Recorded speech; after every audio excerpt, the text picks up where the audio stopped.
Many times it's been said, Mike, today, to engage the people and the citizens and so on.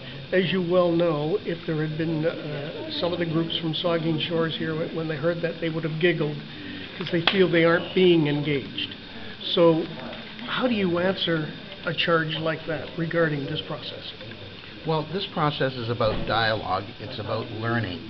This process is about providing information, listening to questions and concerns, answering those questions and concerns in a respectful manner, and that's what it's all about. It's about learning more.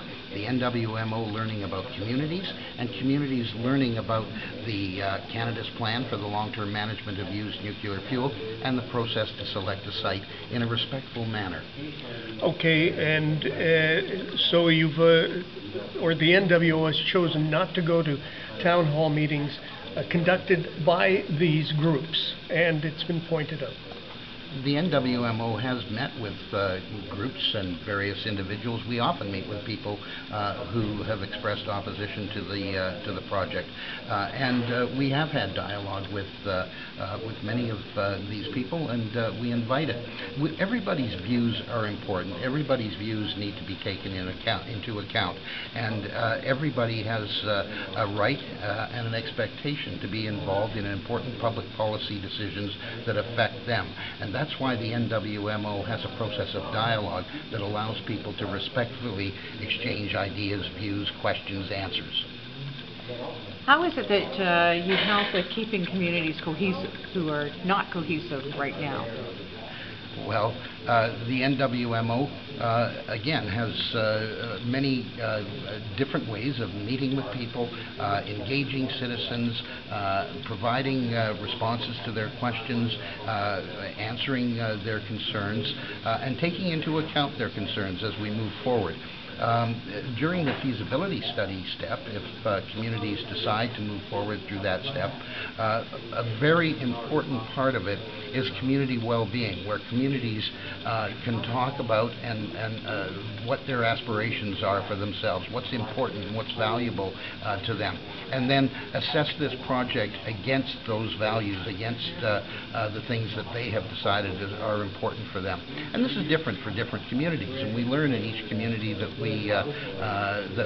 work in that communities work differently, and we respect that, and continue to look forward to working through a process of respectful dialogue with people within communities, regardless of their views. So one of the other selling points that you've been saying is a willing host. You must have a willing host. This may put you on the spot.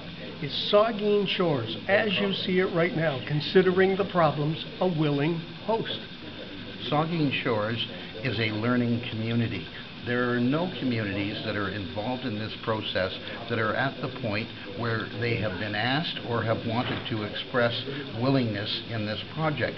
Communities are at the very early stages of a very long process, which will unfold, over 7 to 10 years, where people's concerns will be addressed and their questions answered, and then after a great many studies, technical, socioeconomic, and otherwise, the community can consider whether or not it wants to demonstrate willingness in a compelling way. People need information before they can make an informed decision. And we're very early in the process. The NWMO is nowhere near able to make a decision at this time, and communities are not near able to make a decision at this time. There's a lot of learning to be done by all of us. Does the NWMO speak with municipalities about how to connect with communities and have dialogue, and also with getting the liaison officer you talked about? I don't think I've ever heard of that possibility. Has that been done in communities, or do you have to go into them and say, hey, this is what you need to do? Well, we don't tell any communities what they need to do. This is a community-driven process. But community liaison committees and liaison officers in committees, in communities, those are all things that come in the feasibility study phase, which is step 3 of the process. There are no communities in the Bruce area that have decided to move forward to step 3 or the phase 3, step 3 of the process. So as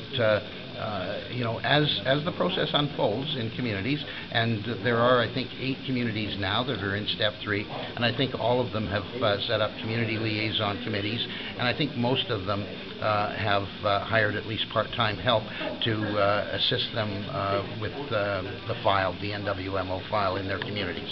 Huron-Kinloss just recently had a successful initial screening report. Saugeen Shores, have they got one coming up shortly? Because they'd be about around the same time, wouldn't they? Yes, we'll hear within the next couple of weeks the results of the Saugeen Shores initial screening. The report, like in all of the reports, will be presented to the council first and will be followed within a week or 2 by open houses where the community can come in and receive copies of the report and be given exactly the same information as the council will be given. That's coming up very shortly. Mike, something some of the opponents have wondered aloud is why the need for 2 DGRs if OPG is going to build one here, very likely. Why do we need a separate one for fuel? Well, in Canada, the government sets policy for nuclear waste management. The companies, individual companies in Canada, are responsible for their own low and intermediate level waste.